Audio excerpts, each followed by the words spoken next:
Okay, good morning. Hello. Morning po, ma'am. Narinig po ba ako ng ayos? Okay. So, we are done with variable stress without the stress concentration. Okay? So, this time, dun tayo sa member na may stress racer. Okay? So, ganun pa rin po siya. The load is applied na paulit-ulit and it could be fluctuating in amount. Okay? So, the same thing po, yun pa rin po yung gagamitin natin na equation. Okay? Since it's a variable stress, then we have to use the same Soderberg and the Goodman equation. Okay? But then, ano po yung effect noong stress concentration? Okay? So when we say stress concentration, it refers to the discontinuities that are present on the material. Okay? Katulad po nung nasa illustration po natin. Okay? So sa illustration po natin, you have here several surface discontinuity. Okay? So what are those? So this one, you call it the fillet. Okay? Ito naman po, yung magkatapat na yan, that is called your groove. And then of course, this would be your central hole. Okay? So yan po ay ilan lang sa mga surface discontinuity on a material. Okay? Even yung crack po, okay, yung crack, we have also the blowholes.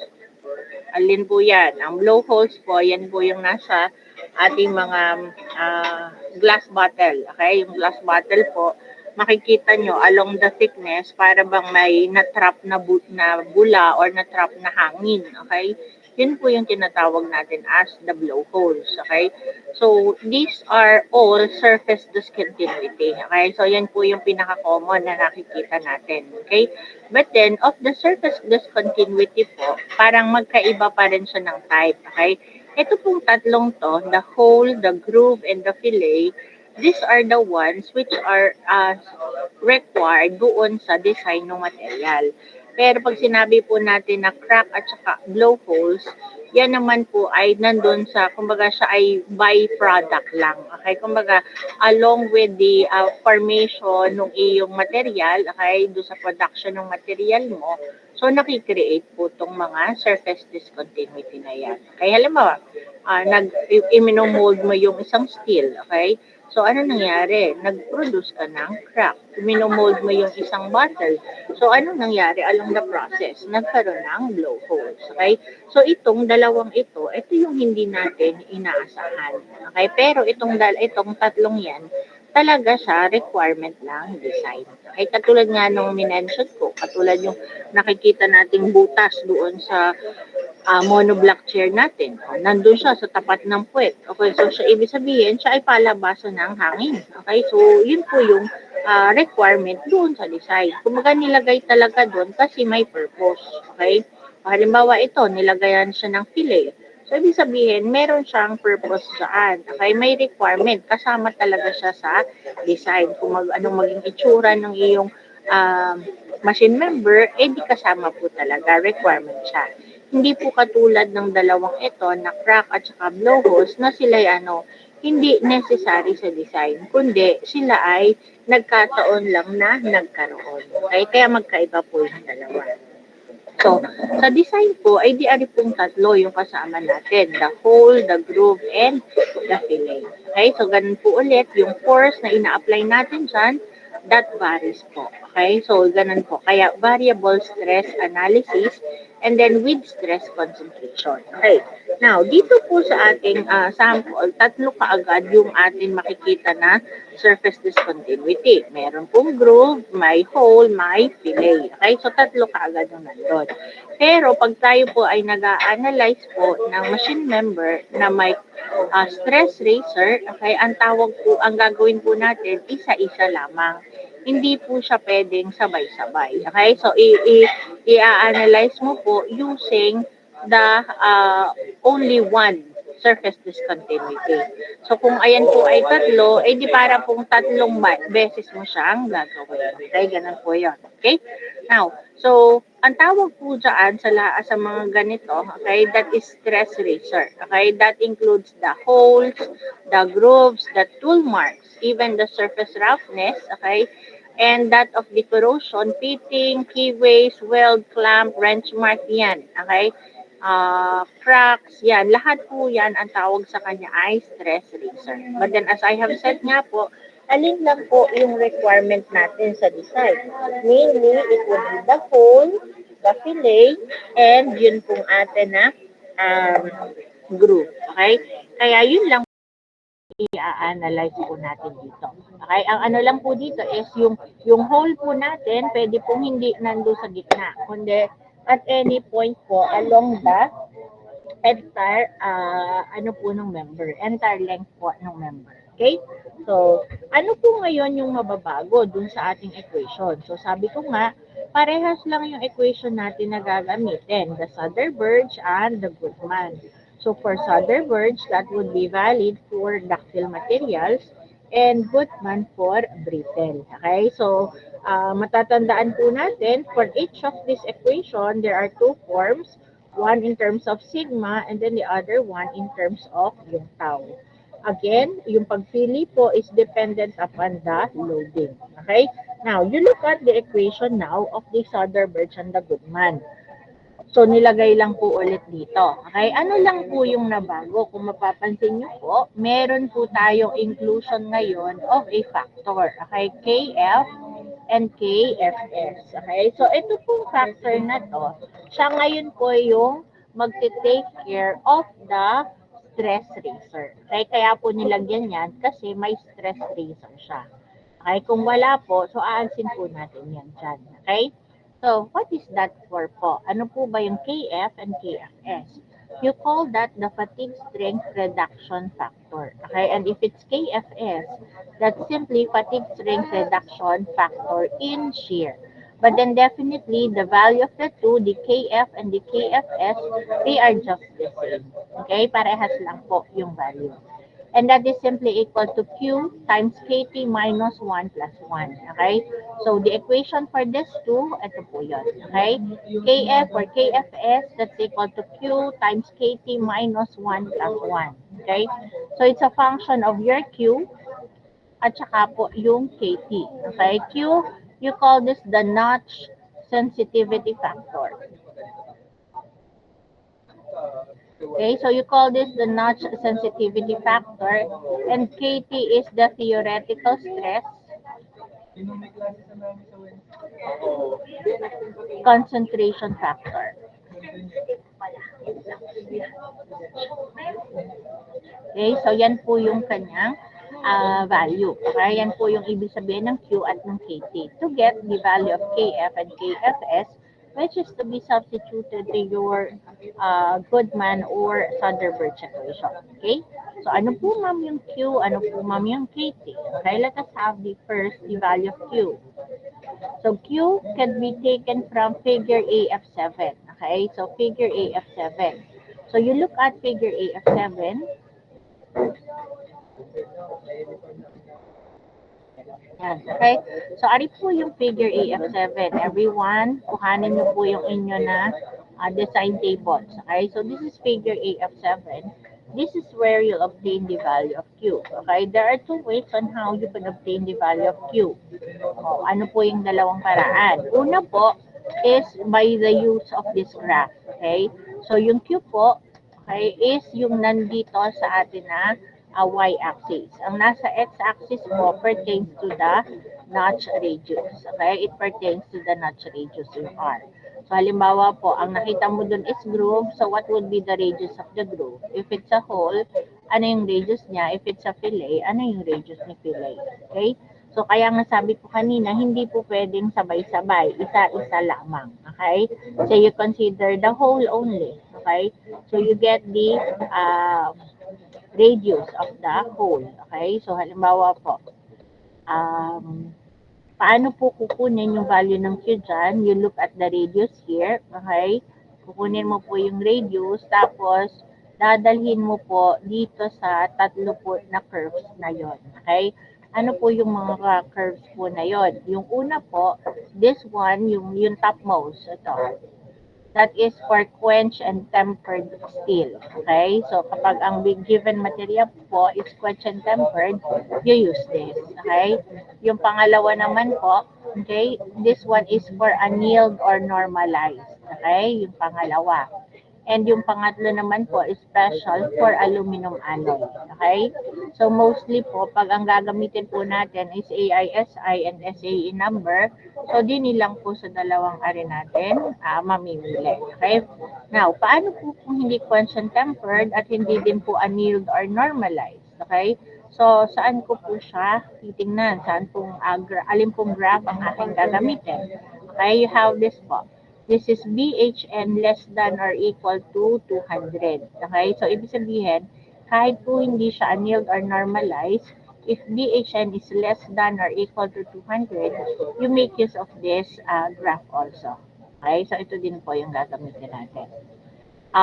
Values po na BHN greater than 200, you use the one at Q and T still po. Okay? So, ari po yung gagamitin natin kapag siya po ay greater than 200. Hindi po pwede itong ilalim kasi it's specific for an aluminum alloy. Okay? So, yun po ang tatandaan. Kung hindi annealed, normalized, or quench and tempered, you look at the BHN value. Okay? Up to 200, okay, dito po ang gamit. Okay? Pag lampas na po ng 200, dito na po sa quench and tempered. So, paano po siya gawin? Halimbawa po, diameter po na ref.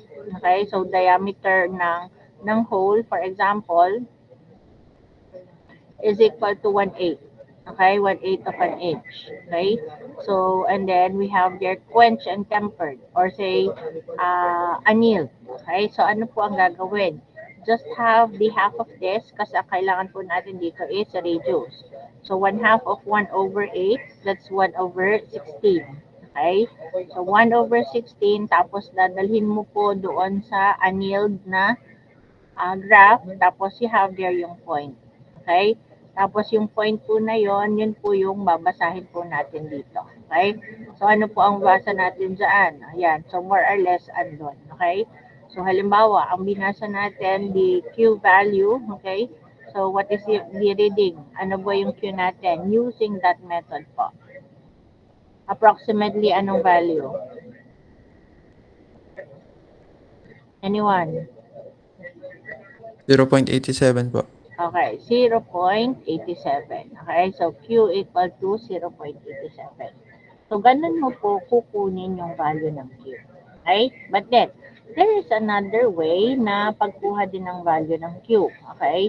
Yung una natin is by the use of the parang yung graph natin. Okay? Ito naman, yung isang Q, you look at this equation.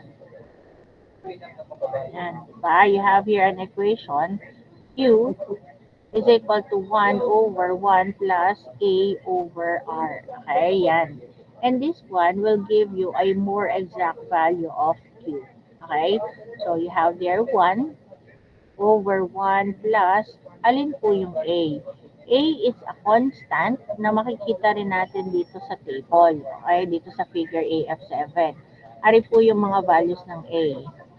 For quench and tempered, A is 0.0025. Okay? If annealed, A is equal to 0.01. If it's an aluminum alloy, A equal to 0.025. Okay? So, ari po, this applies also to BHN values. Okay? So, 1 plus 0.01. Okay? Ari yung ginamit natin kanina. Okay? Annealed. Yan. 0.01 divided by ano yung R. That's the notch radius. So if you are given here diameter of 1/8 of an inch, so what would be its radius? It should be 1/2. Okay, so 1/8 times 1/2, 1/16. Okay, so what is then the value of Q? Please compute nga po. And we will try to compare that with yung graphical po natin na ginawa kanina.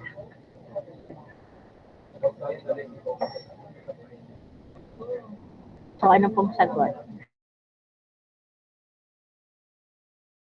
0.862068 ma'am. Approximately. Again, 0.862068 965. 20, anong sunod? 689655. So, 07. Tama? Up. Okay. So, Q equal to 0.86207. And this is yung atin po kaninang, okay, by estimation, we have this. Okay? So, hindi naman ganun kalayo yung naging estimation po natin. Okay? So, there are two ways on how you'll obtain yung value ng Q. Okay? But then I suggest you make use of the exact value. Use the equation Q equal to 1 over 1 plus A over R. Okay? So, ari po yung gamitin natin. And this figure AF7 will be used for the values of A. Alin po bang A ang aking gagamitin? Okay? Nakuha po. Hello? May tanong ka po.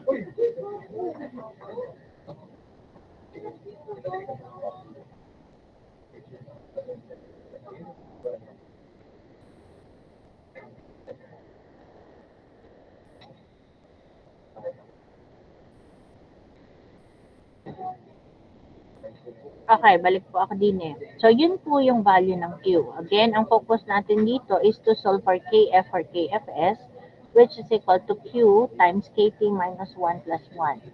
We have now the value of Q. Okay, nakuha na po natin from the equation 1 over 1 plus A over R. Okay? And dun po natin ngayon makukuha yung value ng Q. Okay? Coming from yung table po natin. Okay? Dito po ulit. Katulad po ng ginawa natin dito. So again, ang gagawin na lang, you make use of this equation. Okay? You make use of this equation ng Q. And then, balikan mo na lang from table 87 yung values ng A. Okay? Yung values ng A.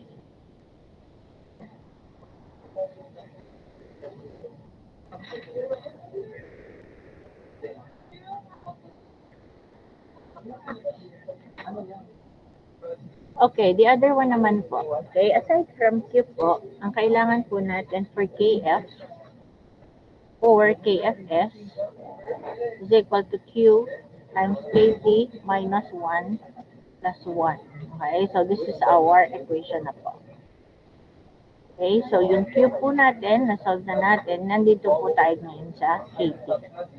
Okay, so KT, saan po makukuha? So, ang KT po, ang tawag po natin dyan is theoretical stress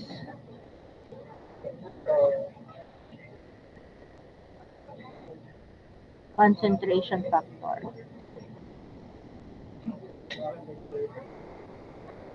Okay? So, yan po yung value ng KT. And saan po natin pwedeng makuha ang value ng KT? That is from figure AF8 up to figure AF14. Okay? So, dun po natin makukuha ang AF8 up to AF14. Okay? Yan po yung magbibigay sa atin ng value ng KT. Tingnan po natin yung mga table.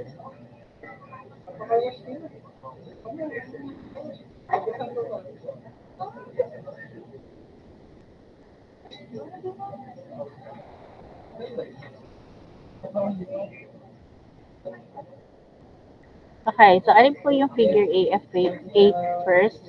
That is for flat plate with central hole. Okay, so dapat po, ganito po yung itsura ng member natin.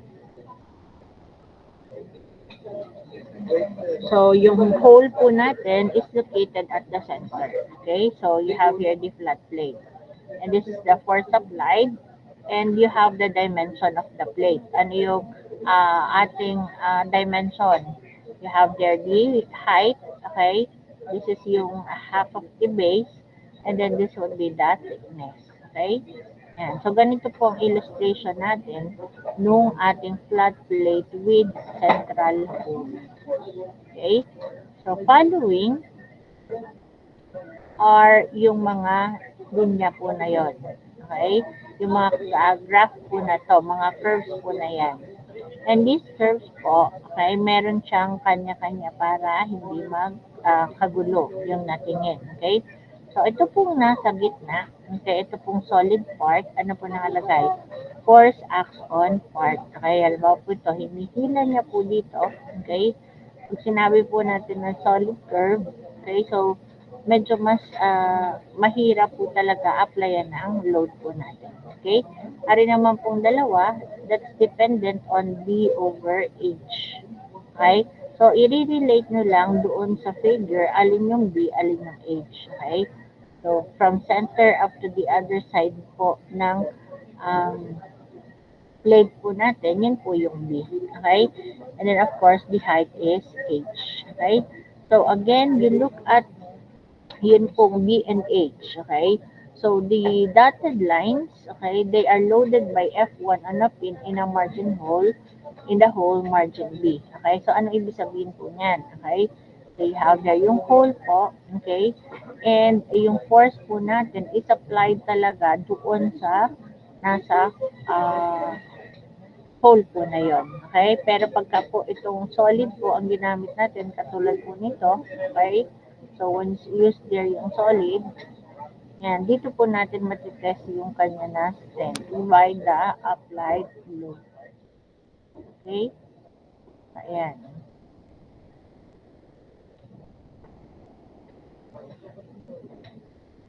O, ang tanong po ay, saan po mo po dyan kukunin ang value ng KP? Okay, ang KP po natin ay ito pong nasa kaliwa at nandito sa kanan. Okay? Kaliwa at kanan po. So, yung kaliwa po, gagamitin mo po kapag ito pong solid curve ang ginamit mo. So, kung ito yung ginamit mo, ang reading mo pa kaliwa. Okay? Pero pag ang iyo pong ginamit, okay, is this a dotted curve, okay, siya naman po ay pakanan. Okay? So, ganun po ang pagbasa natin. Okay? Pag po kasi dito sa solid curve, ibig sabihin, katulad nito, the force is applied po sa magkabilang dulo ng plate. Pero pag dito po sa kabila, okay, ang force po natin ay uh, dito po mismo sa pin natin or dito mismo sa hole po natin. Okay? So, paano mo po siya babasahin? Halimbawa po, okay, ang titinan mo muna po would be ito pong ating nasa x-axis, okay? So, ari po ipakilinaw nyo, that would be D over H, okay? That would be D over H. So, ari po yung D at ari po yung H. Okay? So, D over H. So, in this case po, parang sabihin na natin, D would be equal to your H value. Tama ka? Okay, so parang dito sa sample na to, your D is equal to H value.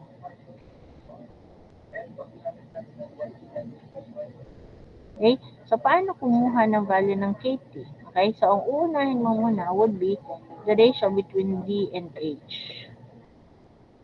Okay, D and H muna po.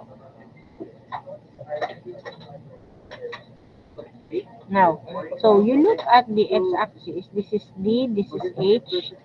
D is the diameter of the hole and alin yung H. H would be the height of the plane. Okay? Or yung atin pong plate po na yon. Okay? Yung H po would be the height of the plate. Okay? So, hindi po pwede na yung pong height na yon. So, most probably, it's a dimension. Okay? So, ibig sabihin po, it would be unknown. Okay? So, yung H po natin, it would be unknown. So, ibig sabihin po niyan, on the x-axis, wala ka pang makukuhang value. Okay? Kaya ang gagawin mo is that you have to assume a value. Okay? You have to assume a value for the H. Okay? Yan. So, yung height niya po, i-assume mo po yun. Okay? So, makukuha mo na po ang D of, yun nandito. Okay? Yung D over H. Okay? Halimbawa po, nakita mo doon, D over H is equal to 0.1. Okay? Tapos, it's acting on magkabilang dulo. So, ang gagawin mo, D over H is 0.1. So, dadalhin mo doon, okay, until you meet po yung 2 point, ano po na yun. Okay? Yan. So, titinan mo lang po saan po siya mag-tangent to this curve po. Okay?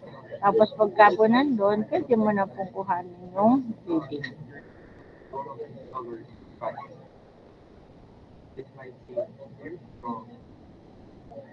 Okay? So, ang gagamitin mo po dyan, yan po ngayon yung magiging KT mo. Okay? Ang basa po natin ay dito sa kaliwa kasi ang ginamit natin ay solid curve. Pero kung ang ginawa mo po, ang gagamitin mo po ay itong nandito. So, you will have first yung B over H. Okay, B over H. Tsaka ka pa po pipili. Okay, ito. Saan ba magtatangent? Halimbawa ito, 0.1. Yan, nag-tangent siya doon. Pero doon sa iba, hindi na siya ma-tangent. Okay? So, ganun po kinukuha yung value ng KP. May tanong.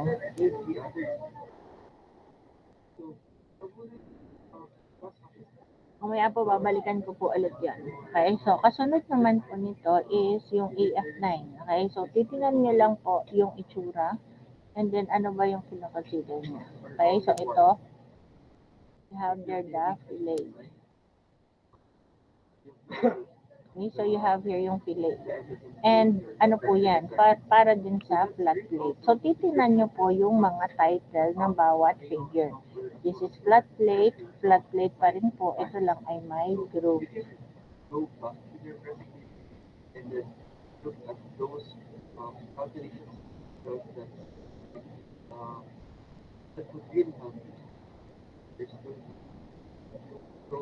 Okay, figure AF11 is a flat plate with eccentric hole. Okay, so yung hole po natin ngayon, wala na sa center.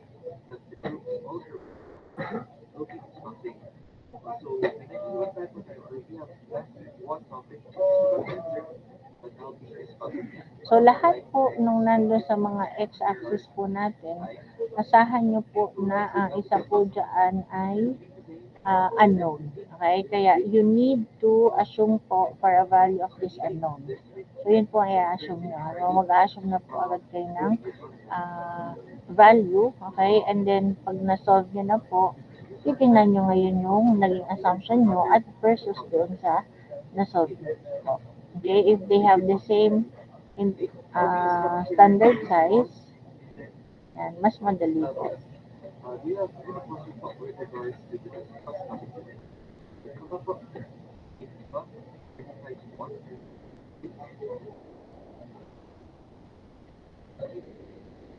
Yan. So, you have here AF12.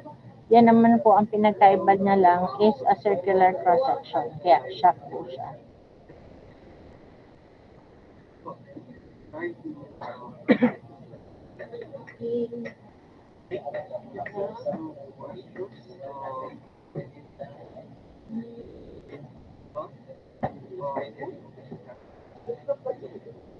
Okay, yan.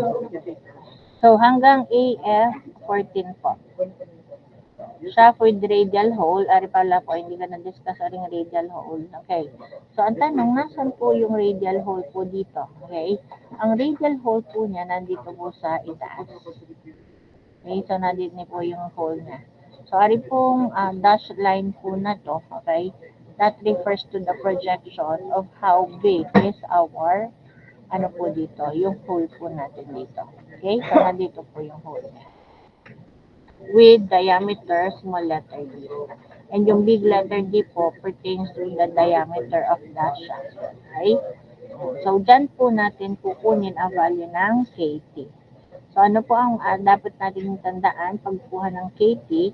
Okay, ano pong type ng member? Is it a shaft or flat? Okay? Tapos, anong type ng surface discontinuity? Tapos, hahanapin mo saan po siya may katulad. Okay?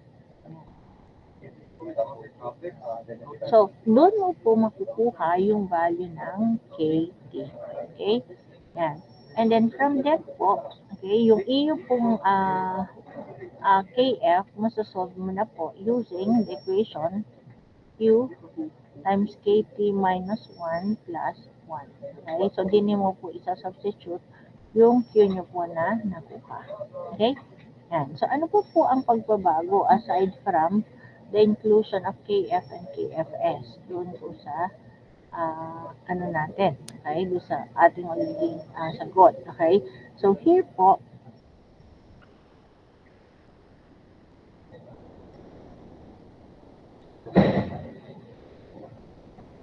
okay.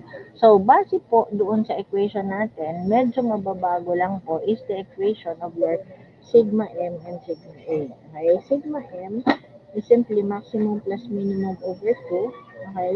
O kaya naman po ay maximum minus minimum all over 2. Okay? In terms of 2A. Okay? So, ang gagawin po ngayon dito,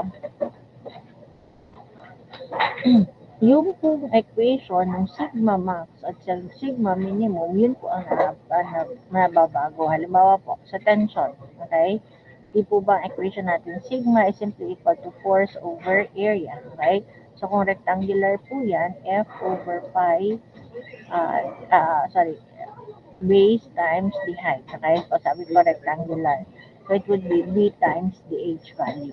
Okay? So, yun po ay kung regular cross section po siya. Okay? So, if I want sigma max, then I'll be using F max, okay, divided by B times DH. Okay? O, halimbawa, ganito kasi yun. Yan. Okay, tapos nandito yung member. So, yun po yung B at saka yung H. Okay? Pero, kapag po siya ay mayroon ng stress concentration, so mababago na po. Okay? Mababago na po ito. Okay, so ano na po yung magiging bago? Okay? So yung bago pong equation, halos yun din naman, ima-minus lang po natin yung parte na may discontinuity. Okay? So halimbawa po, nakalagay din naman po yan din sa table po natin. Kaya hindi nyo po kailangan na sa uluhin. Okay? Yung equation para sa ano po natin, doon sa area. Okay? So balik po tayo din sa AF8. Okay? You see here po yung equation. Ito po yung sigma po natin. Okay? Sigma is equal to F over H minus B times T. Okay? So, sa halip po na ang gagamitin natin ay force over area lang, okay? Ano yung magiging equation natin? Sigma max would be equal to F max. Oh, sorry. F max over H minus D times D. Okay? So, ito ngayon po yung magiging equation. Okay? Dito naman sa iba nakalagay din. Ari po ang sa tension, F over dt. Ari naman po sa bending. This one for tension. Okay? So, yan. So, yan po yung kukunin yung mga equation. A-applyan mo po lang siya kung maximum or minimum. Okay? So, here po ito. Okay? So, lalagyan mo lang ng maximum at minimum. Alin yung lalagyan ng maximum at minimum? Ito simply yung force o kaya po yung pressure. Okay? So, force at saka po pressure.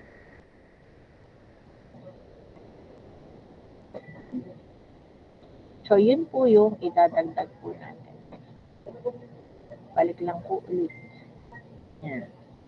So, dito po, ito po yung nababago. Sa halip na B times H, ano po yung na ginamit natin kanina? F max over H minus D times T.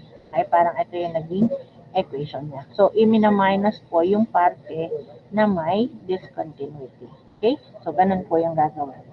And then, everything else po, parehas na. Okay? Let us see po this a sample problem. Ari po ay na-misplace. Ari po kasi parang yung sample problem 1 dito, same thing with 2. These are also on walang stress razor. Okay? So, ari po ang kuhanin natin. Ari po ang gawin natin sample. Ari po ang problem 2. Okay? Let us solve po itong problem 2 po natin.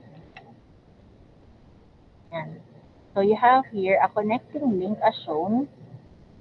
It has a 1/8-inch radial hole drilled through it at the center section. It is machined from 2330 WQT at 1000 degrees Fahrenheit and is subjected to a repeated and reverse axial load whose maximum value is 5 kips. Okay? For n equal to 1.5, this n value, this refers to your factor of safety. Okay? Equal to 1.5, you determine the diameter of the link at the hole for indefinite life basis, and letter B for a life of 10 to the fifth repetitions. Okay? Yan. So, yan po yung ating isosolve ngayon. Okay? So, this one is a variable stress with a stress razor.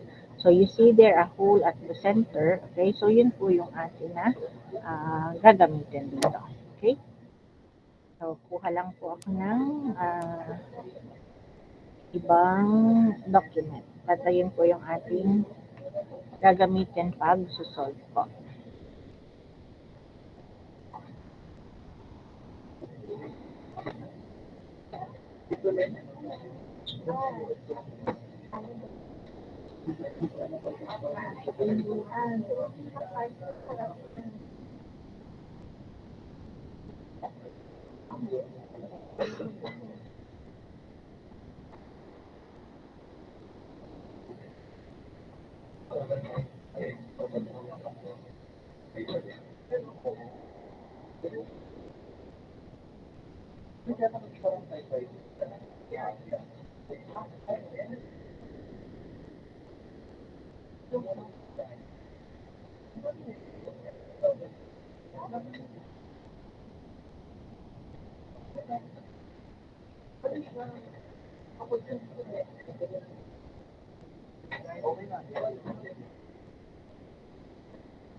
Pala ko nakaano. Okay, so let us have first the illustration, and then we go to the given values. Okay, and then we try to solve po, okay, yung ating sample problem. So you have there yung ating link, and then you have there a hole, okay, and then diameter of the hole is equal to, ano nabanggit dito, 1/8 of an inch. Okay, so you are asked to find what would be the diameter of this connecting link. Okay, and then you have there yung ating load applied.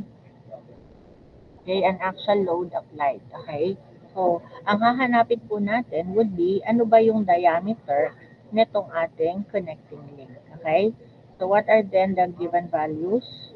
So you have there the diameter of the hole, 1/8 of an inch. Okay, and then ano pa po yung ibang nakalagay? You have there the F maximum, okay, equal to 5 kips. Okay, F maximum is equal to 5 kips. Okay?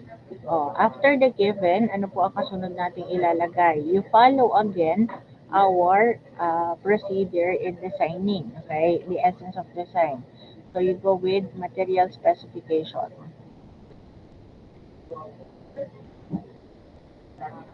So we have AISI 2330 WQT at 1000 degrees Fahrenheit. Okay?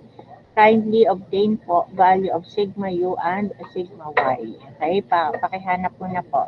Ano ang sigma U, sigma Y, and if there is a BHN value, pasuyo din po. Pakilagay po sa chat box po ng value. Sigma U, sigma Y, at meron pong BHN.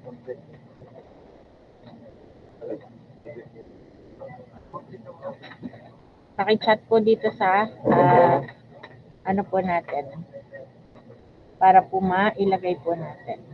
So after material specification, we go with the factor of safety. For factor of safety, it's already given. Fs is equal to 1.5 and this is given.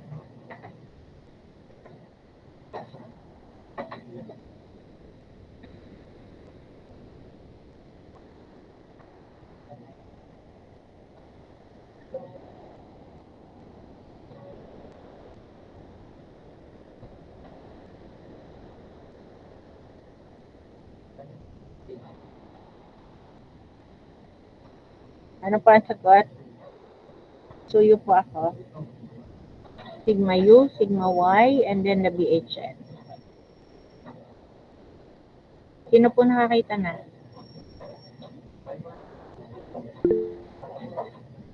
Okay, so you have there 105 and 85 and 207. Ari po yung 2330 na dalawa yung 1,000. Nakita nyo ka po to. Ito po ay sample natin nung unang nagle-learn on how to make use of the table. Okay? So, ang gagamitin po natin dito, yun po may mas mataas na size. Okay? Tama po ba? Ari yun ba yung ginamit mo dito, Carlos? Hello? Okay, very good. Okay. So, you have there your sigma U. Okay, your sigma U is 105 KSI. We have here 85 KSI. And then the other one is 207. Okay, taken from table 89, page 18. Okay, yan. So, these are our properties po nung atin na material. Okay, and then after, we have the factor of safety equal to 1.5. So, there are cases po sa problem, ang nakalagay po is N and not Fs. Okay, so yung N po na yon, that's also your factor of safety. Okay, and then next would be, after the factor of safety, you go with the design stress. Okay, so ano po yung design stress na gagamitin po natin dito? Okay, so since variable stress, okay, and since variable stress, and this time ductile material, use Soderberg. Okay, so you use the Soderberg. And then in what form? Okay, anong what form? So we have there 1 over Fs. Aling form ng Soderberg siya gagamitin? Yun po bang sigma o yung tau? Aling sa dalawa po yung gagamitin? Sigma or tau? You look at the type of loading and then from there, you will decide kung sigma or tau ba ang gagamitin. Ano po ang gagamitin natin dito? Hello? Anyone?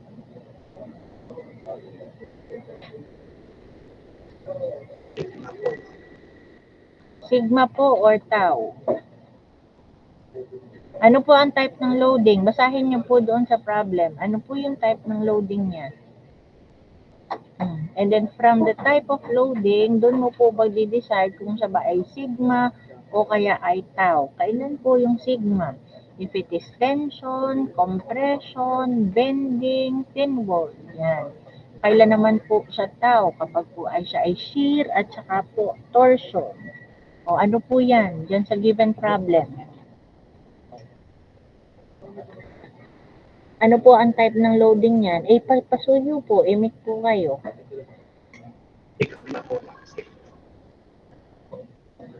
O yung pong iba, hindi po si Carlos lang ang eskwela ko dito.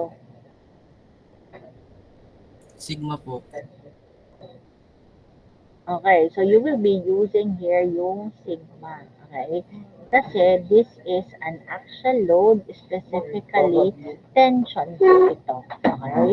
So 1 over Fs equal to sigma m over sigma y plus you have your sigma a over sigma n. Yan po yung Soderberg. Now, nakita mo po, meron siyang hole sa gitna, kaya lalagyan mo po siya ng KF.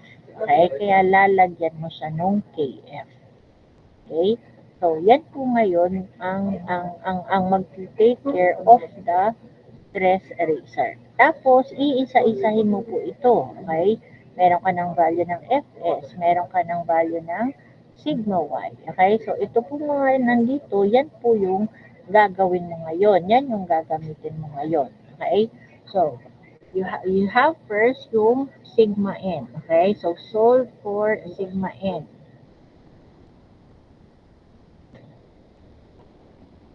Sigma n. Okay. So, sa problem po, balikan nyo po yung sample problem. Okay? Nakalagay po doon, letter A, letter B. Okay? Letter A is for you to solve indefinite life. And letter B for a definite life of 10 to the 5th. Okay? So, halimbawa, letter A muna po yung gagamitin natin. Okay? Kasi yung indefinite life at definite life, yan po yung mag-define sa atin yung value ng sigma n. Okay? For letter A, that is indefinite life. Okay? So, kuhanin nyo po ngayon, okay, yung equation ng actual sigma n indefinite life. 0.8 sigma prime n times the surface factor. Okay? So, yan po yung equation. Indefinite life, sigma n. Equal to 0.8 sigma prime n times the surface factor. Okay? So, where is the value of your sigma prime n? Okay? Sigma prime n, looking at the BHN value, which is 207. Okay? So, 207. So, alin po yung gagamitin natin na equation for your sigma prime n? Pakitingin nyo po doon. Kaya ang gagamitin po ba ay 0.5 of sigma u or 0.4 of sigma u? Balikin po doon sa equation natin para maintindihan ninyo kung alin yung gagamitin. 0.5 po. O, anyone? O, 0.5 of sigma u. Bakit po 0.5 of sigma u?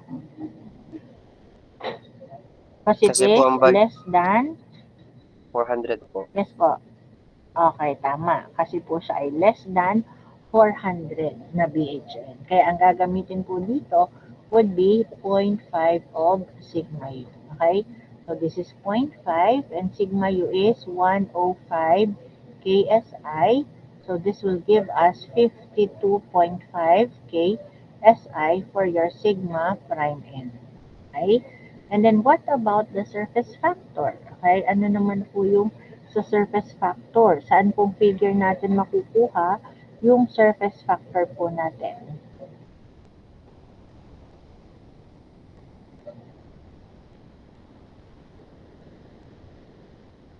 Uy, anong figure makukuha? Yung surface factor.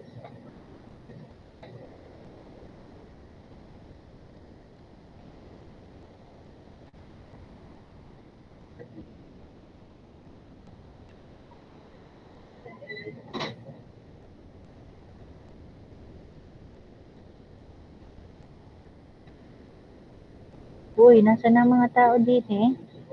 Saan figure makukuha ang surface AF5 po. factor? AF5. Okay, thank you.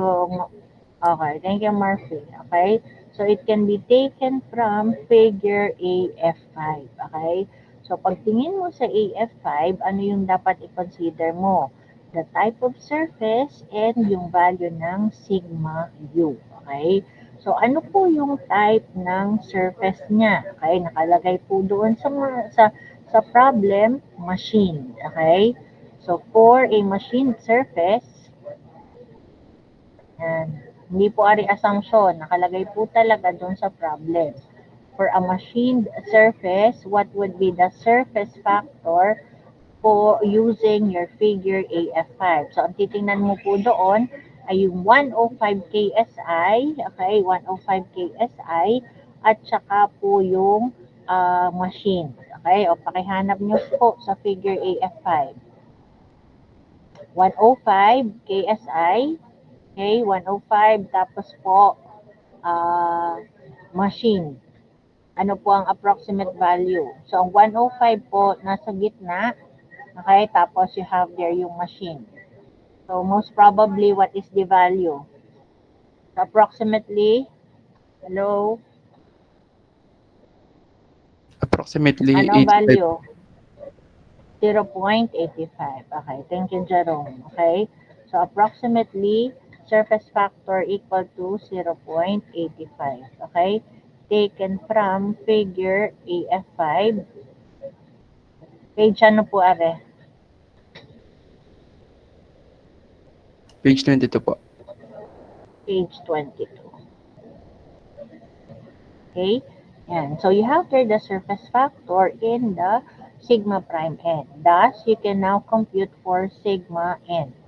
So this is 0.8 sigma prime n. Okay? Sigma prime n is 52, sorry. This is 52.5 KSI and then 0.85.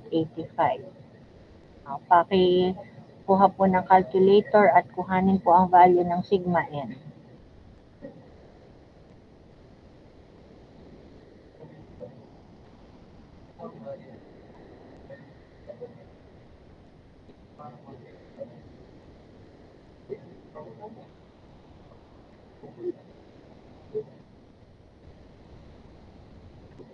Nakalagay po 35.7 po. again, anak. 35.7 po. Sakto, 35.7, sakto. Opo. Jerome, okay, Yes po, ma'am. KSI. Yan. So this is the value of your sigma n, 35.7 KSI. Okay? Ano sunod? So meron na pong FS, sigma Y, sigma N. O, yun naman pong KF ang kuhanin natin. Okay? For value of KF. Ari pong sigma n na are, this is valid only for indefinite life. Okay? So, for value of KF naman, KF is equal to Q times KT minus 1 plus 1. Okay? KT minus 1 plus 1. You solve first for Q. Q is equal to 1 over 1 plus A over R. Okay? So, yung A po natin, kukunin sa figure AF7. Okay? At ano po yung R? That would be the radius of the hole. Okay? What is the diameter of the hole? 1/8. So, yun po ay 1/8. Kung ang radius, it would be 1/2 of it. So, that would be 1 over 16. Okay? So, 1 over 16 for the R value. Okay? And then, what about the value of A? Ano po ba yung magiging value ng A natin? So, puntahan nyo ulit doon sa figure AF7. Okay? So, sa AF7, hahanapin mo ano ang constant A value. Okay? So, ano po yung gagamitin natin? So, if you look at the type of material, given is AISI 2330 WQT at 1000 degrees Fahrenheit. Okay? So, meaning it's a quench and tempered steel. Okay? And for a quench and tempered, ano po ang value ng A? Ano po ang value ng A? 0.0025 po. Okay, where your value of A is equal to 0.0025. This is for quench and tempered steel. Okay? So for quench and tempered steel, okay, A is equal to 0.0025 taken from figure AF7. This time, this is page 20, ano to? 23, 24. 23 po, ma'am. Yan, okay? And then, your Q value, therefore, is 1 over 1 plus 0.0025 and R is 1 over 16. Okay? Ari po yung common mistake. Minsan, careless, ang nilalagay din is 1/8. Okay? 1/8 is the given diameter. Okay? And what is required here is simply the radius, the notch radius. So, what is then the value of yung Q? Kaya ari po ay 1 over 16 po dapat. Answer,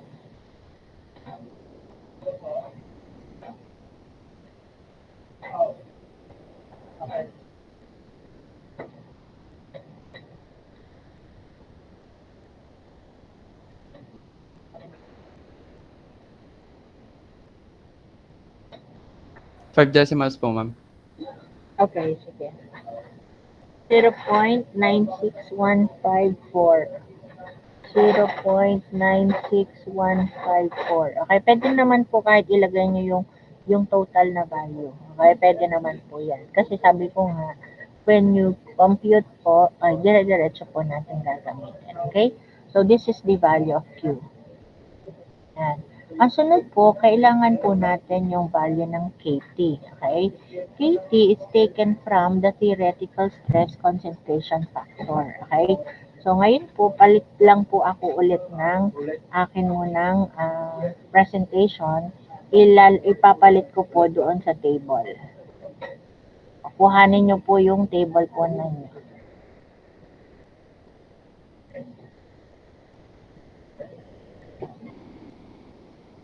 Yan.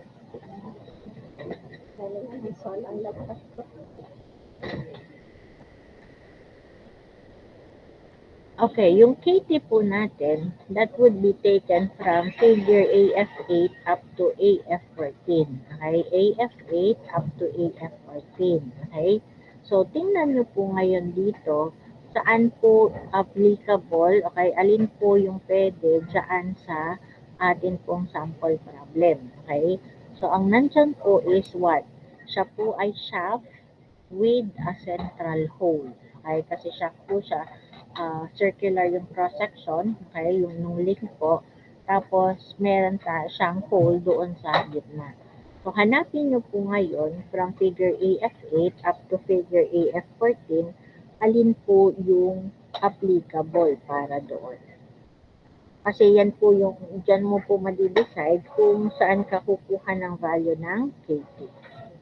Hanap nyo po, pipilian lang po natin is AF8 up to AF14.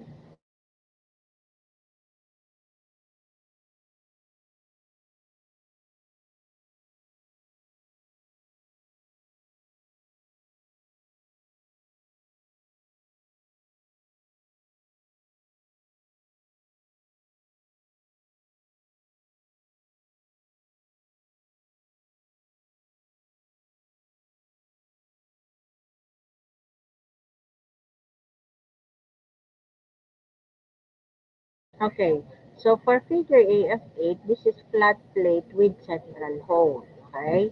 Ari po, flat plate with fillet. Flat plate with groove. So, lahat po ng fillet at saka groove, so i-eliminate na po natin yon. So, hindi pwede ang 9, hindi pwede yung 10. Okay? Pagdating sa 11, eccentric hole. Hindi rin po ari pwede kasi hindi nasa gitna. Okay? Hindi nasa gitna. So, hindi rin po ito pwede. Okay? Yung 12 naman po, this is fillet uli, hindi din pwede. We have here 13. This is shaft with radial hole, nandun sa itaas. And then finally, 14 with groove, hindi din pwede. So, pwede lang natin pagpilian is 13. Okay, you have there 13. And also po yung atin na 8. Okay, yan. 8 at saka po yung 13. Okay?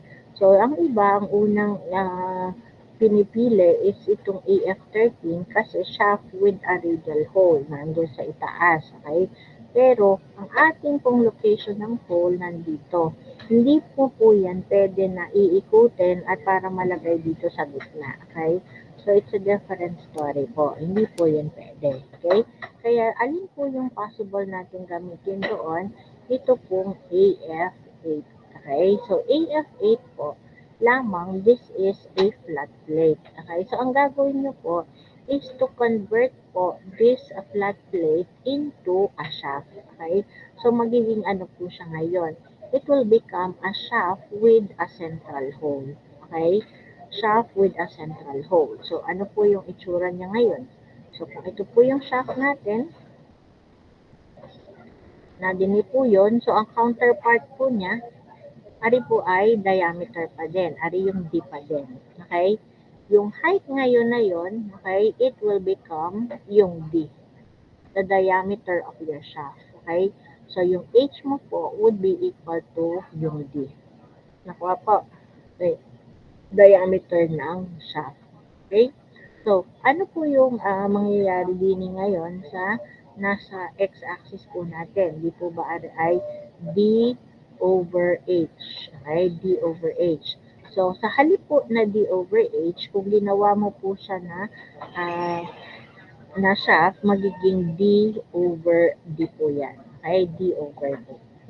And then this one naman po, di ba ay the equation of sigma, F over H minus D times T, this will become F over pi D squared over 4 minus D times D. Okay, so ari na po yung gagamitin nyo na equation. Ari po naman ay nandito din sa manual. Okay, ari po yun. Nandini po. Baka po hindi nyo napansin. And ito po yun. Okay, so we have here for shaft with a central hole. Okay, this is from figure AF8. Okay, sigma equal to F over pi D squared over 4 minus D times D. Okay, so ito po yan. Yan. So, using this po, we will be having our value of KT. Okay, so paano po kukunin yung KT? So, uunahin mo muna po is the x-axis D over D. Okay, D over D. So, ilagay po natin dito yung D over D. But then, yung D po na yon pertains to the diameter of the hole. So, given po yon, but then this value of D, yan po yung unknown. Okay? Unknown po yung value ng D. Kaya ano po ang gagawin? You have to assume a value. Okay? You have to assume a value. So, ano po yung magiging assume value natin? Okay? So, any value po, pwede nyo pong i-assume. Kahit po anong value, pwede mo pong ilagay po doon. But then, kailangan lang po may guide ka din sa pag-a-assume ng value. Halimbawa po ito. So, ang using figure AF8, okay, so we need po D over D. D over D.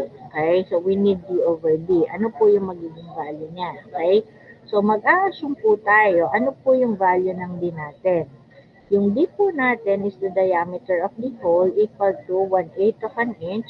This is equal to 0.125 in decimal form. Okay?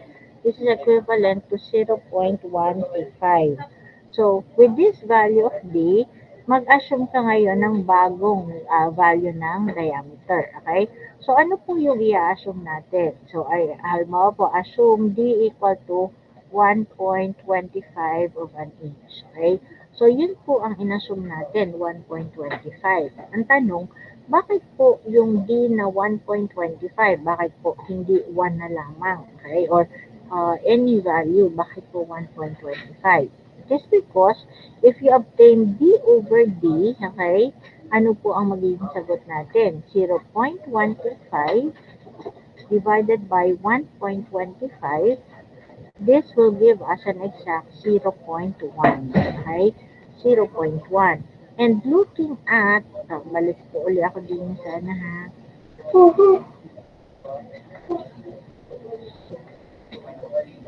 And looking at, yun pong sa table po natin. Sundan nyo po ha. Okay, so, and looking at doon sa table po natin, yung po ating nakuha is eksaktong 0.1. Okay, kaya po sadya natin inassume yung 0.25 para magkaroon po tayo ng eksaktong 0.1 tapos meron po tayong eksaktong linya. Okay? Hindi po halimbawa, kung ang inassume ko po ay 1, I assume D equal to 1. So, ano yung D over D? 0.125 divided by 1. So, D over D equal to 0.125. So, hahanapin mo pa po din. Isang kambanda dito yung 0.125. Okay? Nakuha nyo ka po. So, ang pipiliin nyo po yung meron ng linya para makahanap ka po ng tamang value ng KT. Para mabilis mo po mabasa yung value ng KT. Okay? Kaya po, kinuha ko po yung eksaktong 0.1. Okay? So, kalimitan naman po, ang unang assumption, yan lagi ay mali. Okay? Yan ay lagi ay mali. Kaya, huwag nyo na pong anuhin, yung mahihirapan ka pa na kumuha ng value ng KT. Mali din naman po yung una mong makukuha. Okay? Kaya, lalagawin mo doon na sa may linya talaga. Okay? O, halimbawa po, nakuha na natin is 0.125. Okay? For 0.125, divided by 1.25 na assume value, so makukuha mo po ay eksaktong 0.1. Tapos, titingnan mo lang po saan po siya magtatangent dito po sa linya na to. Okay? So, dito po sa linya na yan ang ating pipiliin, yun pong solid line, dahil ang force po natin na in-apply nandun sa magkabilang dulo ni link. Okay? Hindi naman po siya naka-apply doon sa central hole. Kaya ang gagamitin po natin ay pong solid line. Okay?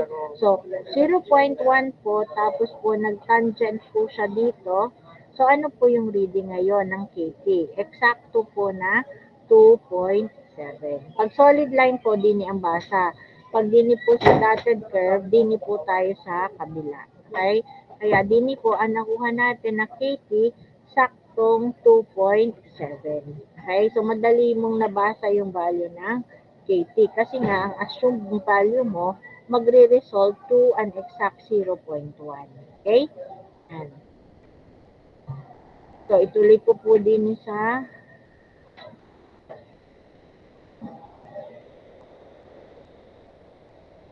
solution po natin. Okay, so ganun po ang pagpili or pag-assume po nung value pong gagamitin. Okay, so we have now using 0.1, okay, your KT equal to 2.7. Okay, this is taken from figure AF8. Okay, and then page number. From that, pwede mo na po ngayong isolve yung KF. Thus, i-arrow ko lang po are.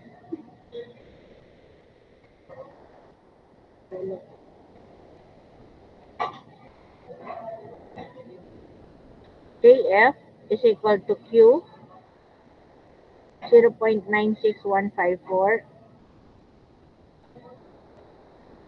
KT minus 1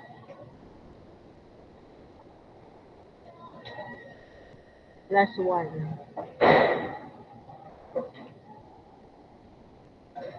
Yan. Paki-solve ko ng value ng KF.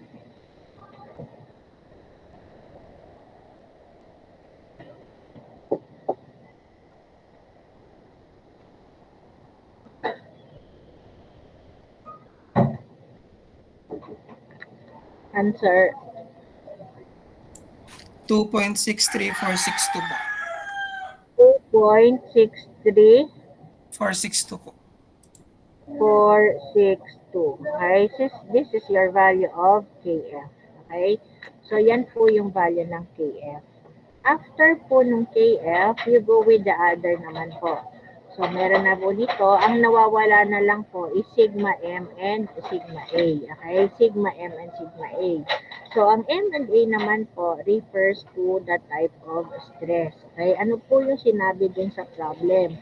Sabi po dun sa problem, okay, repeated and reverse stress. Okay? So, since repeated and reverse stress. Okay, repeated and reverse. Yung pong dati natin ginagamit, repeated lang o kaya reverse lang.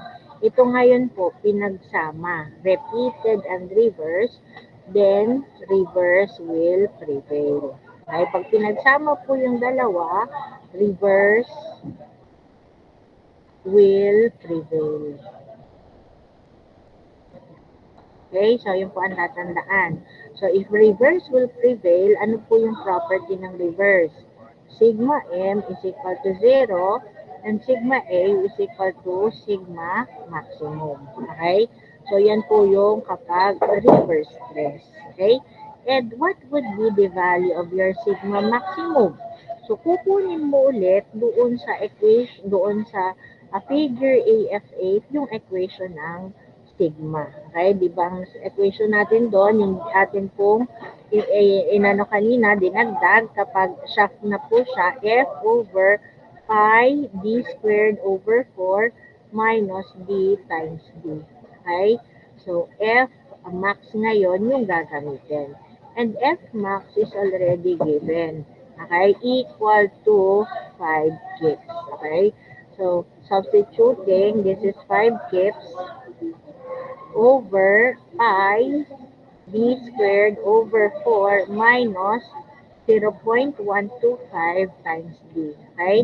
You kindly simplify po ngayon. Okay? So, this is 5 divided by, ano po are, pi over 4. What is the value?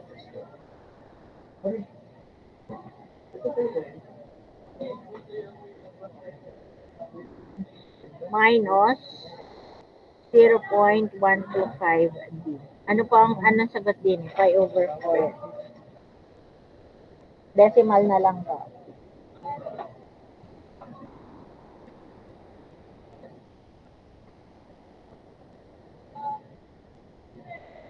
Answer. 0.78540 po. Ulit anak. 0.540. 78540 po. 0 po. 7854 d squared. Ganyan. Tama? Yes. Yes po. Okay. Equal to your sigma A. Okay? So, ito yung sigma A mo. Tapos, ito po yung iyong value ng sigma M. Okay? Tapos, isa-substitute mo po na lahat yan, okay, sa Soderberg.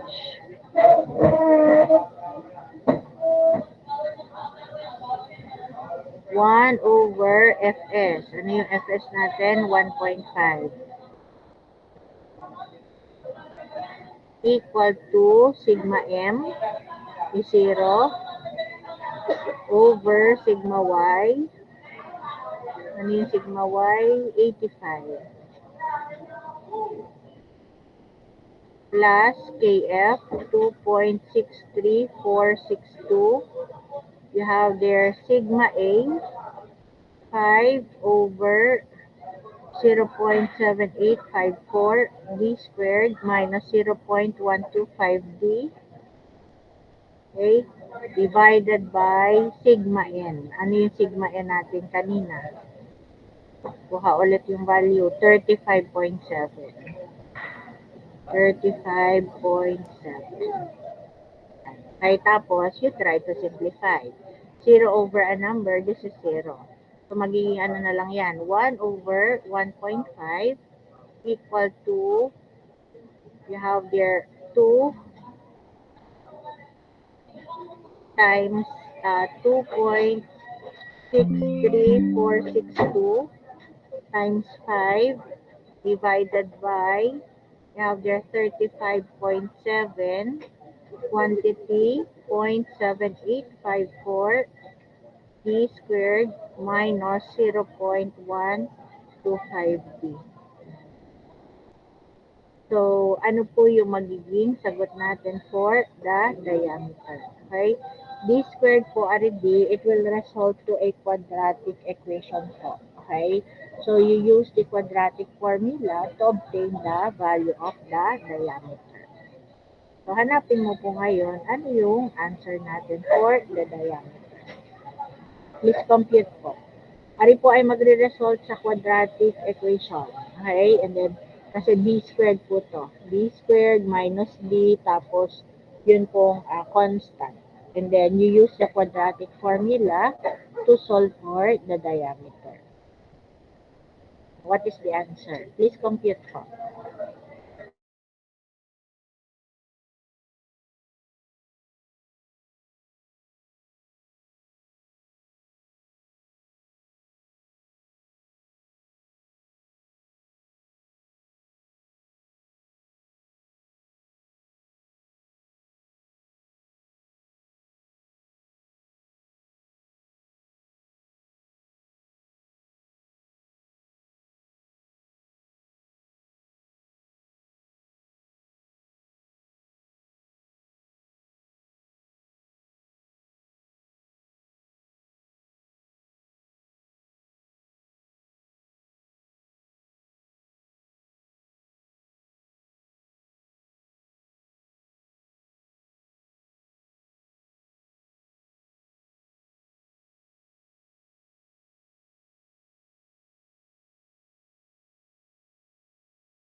Okay, so you obtain an answer 0.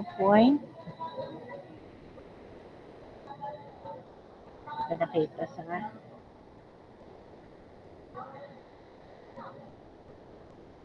Okay, so you have their answer is 0.922, 9228.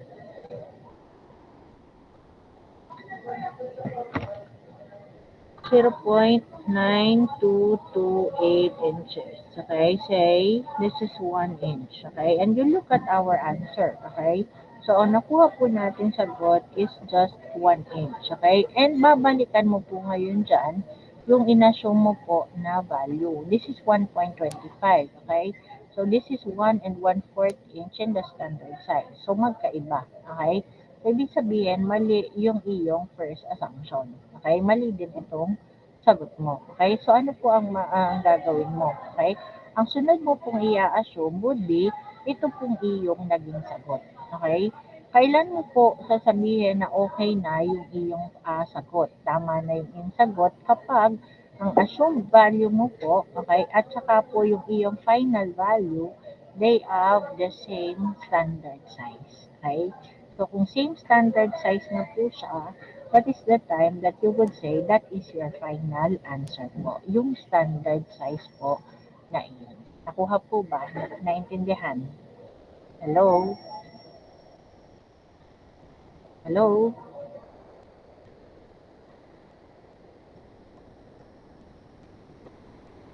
Okay, so ano po ang gagawin? Hindi pa po are final na answer. Ang gagawin nyo po, you need to recompute again. Okay, so you need to recompute, okay, using a different assumption. Okay, recompute.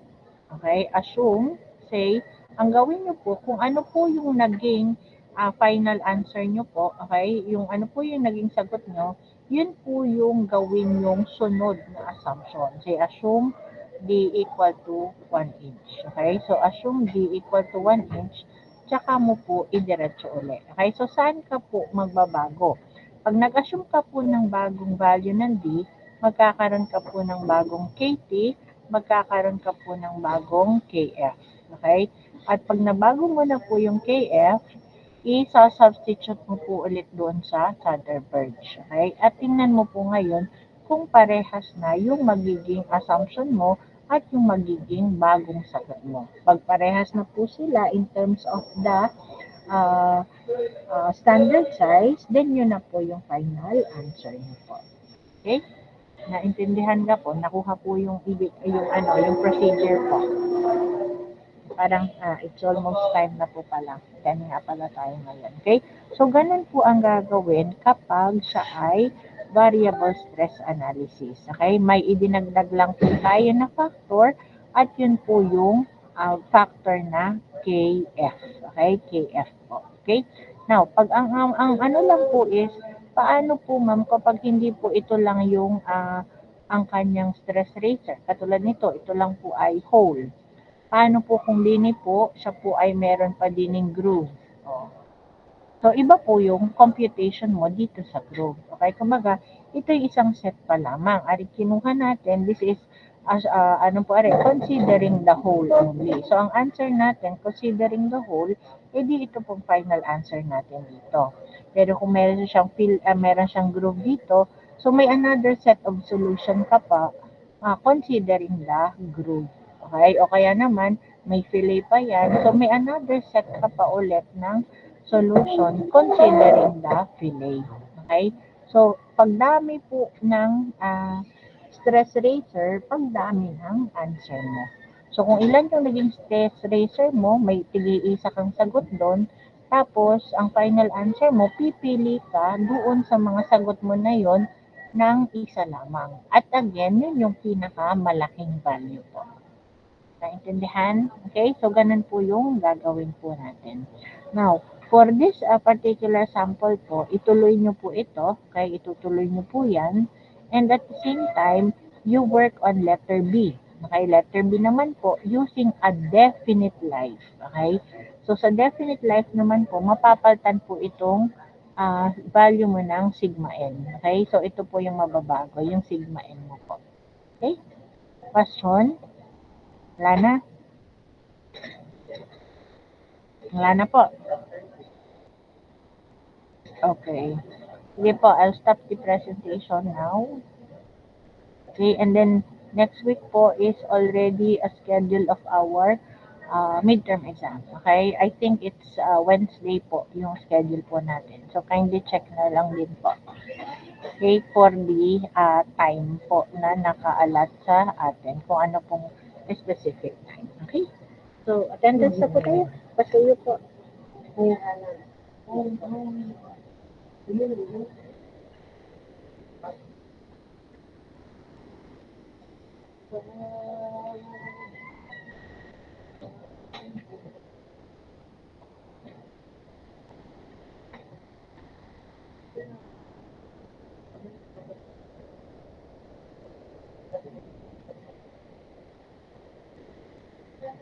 Okay, Ashley, Suya. Yung iba po dyan, pasuyin na lang. At tayo,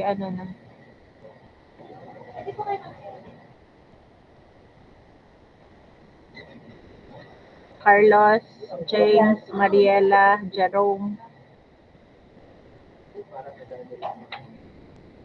Okay na, Neng? Ashley. Okay na po. Okay, thank you very much. Sige po, bye. Thank you po.